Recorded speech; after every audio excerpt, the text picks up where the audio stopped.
In today's episode, we're talking about loot boxes. So follow along and let's talk some skate.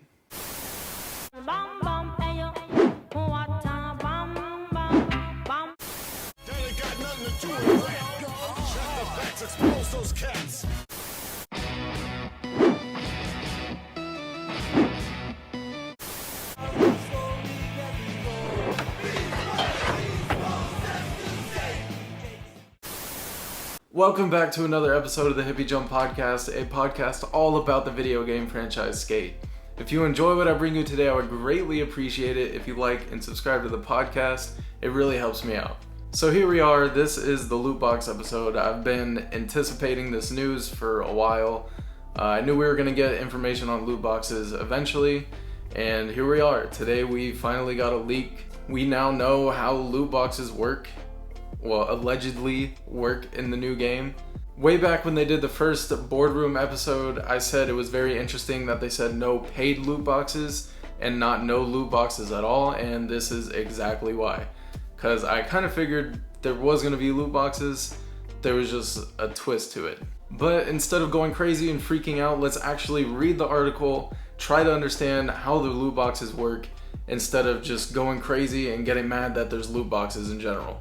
So this leak, of course, comes from none other than Tom Henderson from InsiderGaming.com.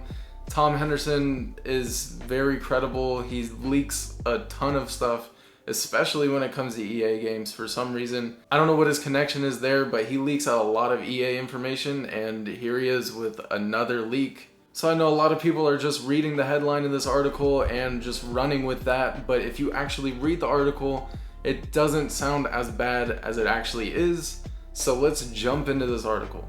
The article says, playtesters who have been playing the latest playtest of Skate have shared information with Insider Gaming on the controversial loot box system that leaked via data mines in the summer of 2022. Originally called swag bags, the loot box feature was met with harsh criticism from fans, but as far as we can tell, they might not be as hard as first feared. So yes, if you do remember back in the summer when there was a lot of leaks going on, there was a data mine. Someone data mined the alpha back when the alpha leaked, and they said they found something called swag bags, and a lot of people were going crazy like, oh my god, these are the loot boxes. Swag bags are gonna ruin the game.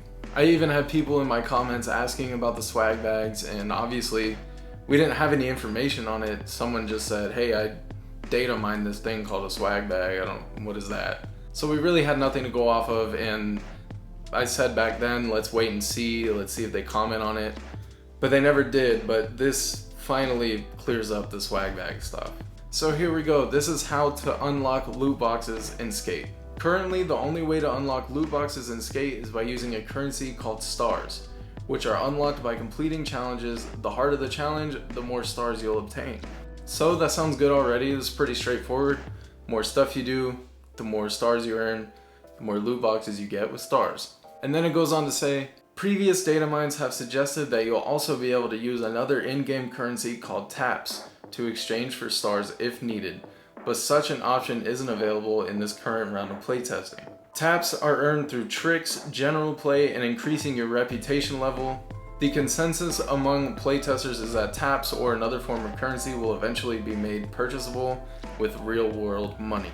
So there you go, you have two currencies, you have stars and you have taps. So taps you earn through tricks or just playing or leveling up, and you take those taps, you exchange them for stars, use those stars to buy loot boxes. That's the system. But the article goes deeper. Loot boxes are currently priced between 2 and 3 stars, with 3-star loot boxes having the more desired items in them. Items range from skateboard stickers and clothing to house furniture, which we have to stop right there. It says house furniture. I want to know more. I want to know what that means. If you remember, last summer there was someone that leaked a bunch of details on Reddit that were, obviously not proven to be true, but they were leaking it, and they were talking about how you can build your own warehouse skate park, kind of similar to Proving Grounds. So maybe that's where furniture comes in. Believe it or not, I've seen a lot of people requesting that you have your own apartment in this game, so who knows, maybe they actually went along with that, I don't know. But we'll keep going on about loot boxes. Each loot box contains 5 individual items. all of which you can see before purchasing. However, you'll only receive one of these 5 items when unlocking a loot box. There's currently no percentage given on the odds of which item you could receive, and you can unlock duplicated items. Duplicated items will reward the player with hype instead, which is another form of currency similar to Apex Legends crafting materials. But at this moment in time, there's no loot boxes with 1,000 items available like you'd see in the likes of Apex Legends. So I want to talk about duplicated items.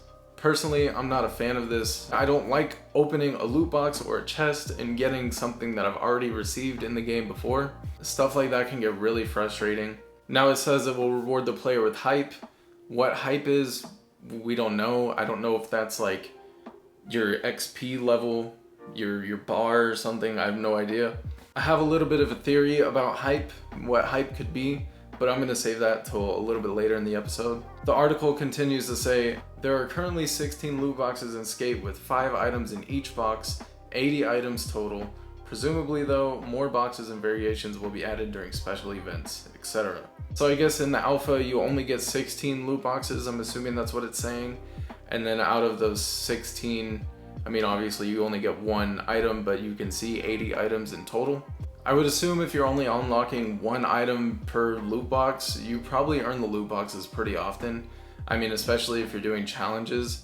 Now, what I think is interesting is if you're earning stars through challenges, I wonder if all challenges are gonna be like replayable. I mean, you go play like a lot of MMOs or free-to-play games and you end up playing the same missions over and over and over, especially in a game like Destiny.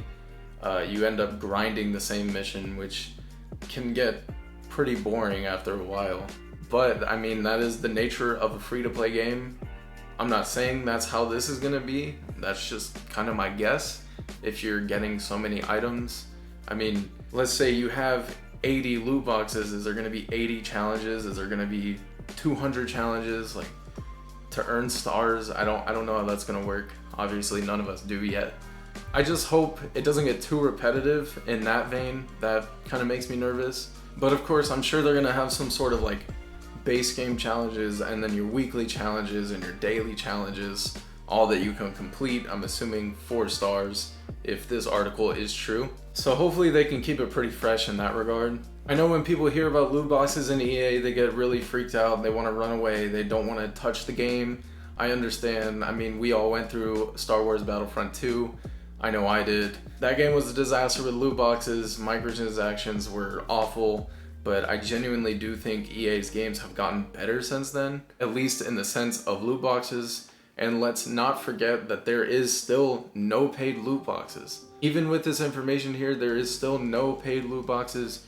You're not buying them. You can earn all of them through the game, which is very good news. I mean, they said it way back in the first boardroom. There will be no gameplay advantages, no paywalls, no paid loot boxes. Obviously, Full Circle isn't gonna come out and say all that stuff and just lie and then just be completely opposite. I mean, they're not gonna do that. So of course I have no doubt that these loot boxes are gonna be free. Personally, I don't have as big of an issue with loot boxes as some people do on the internet, but I do prefer a battle pass system over loot boxes. When I try to think of examples, I think of Overwatch. Overwatch, before it was Overwatch 2, was strictly just loot boxes. You just leveled up and you got a loot box every time, but you would get like 5 items or something like that every loot box. And then if you go to something like Fortnite, you have a battle pass, you pay the battle pass, you know what you're getting. I kind of prefer that more. And I was hoping that Skate would have the model of a battle pass, and they still could even with the loot boxes. So who knows, we might still get something like that, but there's been no information about that. But of course, let me know your guys' thoughts on all of this loot box information. Do you believe it all? I mean, it still is a leak, and also it is still subject to change because they are still in alpha. So I don't know, let me know down in the comments how you guys feel about this information. You know I love to read your comments and I love to bring them into videos, so please give me all your opinions below. Now I want to go back to the hype thing. I'm going to take the hype thing and I'm going to transition into reacting to your comments because I'm going to kind of mix the two. So of course every episode I take your guys' comments, I talk about them in the next episode, and I think these 2 comments I'm about to bring up kind of can be tied to the hype thing. Maybe, I don't know, I have a theory. So last week, obviously we were talking about if Skate would have a story, do you guys want it to have a story, etc. So I had a comment from someone named NeoGamer86, I think, but they said, I think it would be cool if it did have a story. Story would be cool if you are a social media star and you have to maintain and grow your audience and outdo other social media skaters. And then I want to bring another comment in. Honestly, Deer commented and said, I hope they don't make it where you're some influencer trying to build clout online. Sure, I know it makes sense this day and age, but it's overdone and getting cringy. You can have a good story without the cringy, I'm a young adult who wants to get internet famous trope. Lazy story building.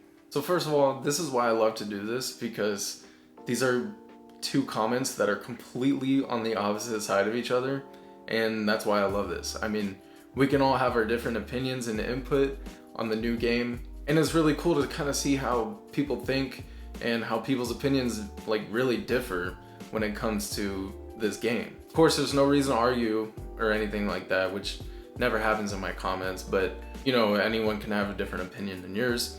But I thought this was very interesting because they're literally the opposite. One person wants the social media climbing, like gaining followers, growing your brand, and then another person wants the exact opposite, which I think is really interesting. But if we do think about that big Reddit leak that I talked about earlier, way back in the summer, they were saying that the game has a lot to do with growing your social media presence, becoming like an internet star, I guess. I'm not exactly sure the details of that, but that's kind of what they were talking about. So if that leak were to be true, I'm assuming that is what we will get.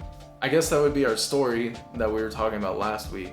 But I think the hype stuff directly ties into this. So for a skater posting on social media, I don't know if you'd still be doing magazines. I don't know, this day and age, I don't know if you'd still be doing that, but getting clips, posting stuff, getting upvotes, getting followers. I mean, it makes sense that your XP would be called hype. You're gaining hype, you're leveling up your hype. So I think that's where hype comes into play. I think hype is your XP bar, basically. It's kind of the same system in Skate 3 where you would do challenges or do photos or videos, and it would sell you more boards, and the more stuff you do, the more boards you sell. It's literally the exact same thing, but you just gain hype. So you gain followers, likes, hype, however that works. I don't know, that's my theory. It's a little loose, but I mean, you can kind of see the puzzle pieces like fitting in there somewhere. I don't know exactly how it lines up, but I feel like I'm onto something there. But the next comment is from Sauron. They say, honestly, I think it just needs replay value. They need a system that will keep us wanting to play more. Maybe take over spots, destroy skate stoppers to get a new clip, film a part so you can eventually enter the barracks or something. There's so many possibilities. And this is 100% correct. I mean, this game is gonna have to have a lot of replay value, a lot of things to keep people engaged. We've seen in the past that you could take off skate stoppers like in Skate 2. So hopefully that would return. That was cool because it would basically unlock a new spot or a rail or a ledge, something like that. Obviously, I love the idea of the barracks. I've said barracks stuff since day one of this podcast. I've been saying, put the barracks in, put the 9 Club in, put Street League in. I want to be a part of all that stuff.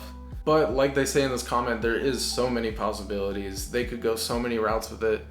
I just hope that there is enough to keep people around. I'm not worried about someone like me. I already know I'm going to be playing this game. Even if there's literally nothing to do, I still play every single skate game without playing any missions at all. I just skate. But I'm not so worried about like someone like me or like the hardcores of the fan base. I think those people are going to play regardless. But to keep the general public engaged, the people that don't necessarily like love skateboarding, but they do like the skate games, those are the people that you need to keep engaged. Now, last but not least, Jordy comments and he says, what I learned with every other skate game is that if you don't give people goals, they will drop off, leaving only the hardcore left. This goes for all modern sims and arcade games. This is 1,000,000,000% true. I saw it firsthand when Skater XL officially came out, and I am someone that likes all video games, not just skate, and I am someone that likes podcasts. Imagine that, make a podcast about a video game. But I remember listening to podcasts of people that play games or review games, and they played Skater XL when it came out, like completely vanilla on like PlayStation. and they were like, yeah, it's like a cool game, but there's not a lot to do, so I just kind of stopped playing. Meanwhile, I'm over here like 100 hours in this Skater XL console, and like there's obviously no challenges or anything for me to do. But that's because I'm the hardcore, and someone like that is not. They're in it for the goals, the Tony Hawk-esque aspect of a skateboarding game. And something like Skater XL did not offer a proper experience like that, so they dropped off. Just like Jordy said. Now, honestly, I don't think it's possible to keep someone that kind of like moderately likes skate or is like, yeah, skate's a cool game, I'll play it. I don't think it's possible to keep them around forever. Eventually, they're going to stop playing the game. But you want to keep them in the game as much as you can, as long as you can. Obviously, you want to keep them in that ecosystem. So it's just, the biggest question is, how are they going to do it without a story mode if there is no story mode? How are they going to do it in a free-to-play environment? How are they going to do it with loot boxes now? How are they going to not scare everyone away with loot boxes? I do think now that this information is out here, I personally, like if I was like the head of like Full Circle or like the head guy at EA or something, and I was like in charge of what the next boardroom would be, honestly, I would just come flat out and talk about loot boxes. Like basically this information, but like let's tell our audience all about how it works. They know it's going to be in the game now because it's been leaked, unless the leak's completely made up, but I doubt it. So the loot boxes have been leaked. I think it would be great if they just came out and talked about it. I mean, they're a super transparent studio. I don't know if they're going to do that, but personally, I think it would be a good idea. They'll probably get a lot of backfire, especially like on the live stream. You know, your typical like OLL, EAL, lootbox L, whatever, it's internet crap. But the people that are genuinely interested in the game would like to hear about how that stuff works and maybe see it demonstrated. But then again, maybe it's too early for that because it's still in alpha. Everything can still change. It's not the end of the world, so I don't know. Really, I just wanted to make this video because I know the loot box stuff was definitely a buzzword today. This article was going around everywhere, and I wanted to actually like break it down and talk about it and read through the article. But anyways, guys, that's it for me. Please let me know down below in the comments, what do you guys think of this information? I'll talk about all this stuff on the next episode. As always, thank you guys so much for the support and all the love for me returning. Playtest is currently going on right now, and hopefully, like I said, we get a playtest highlight or a boardroom or something, and we can talk more about skate. But until then, go play some skate.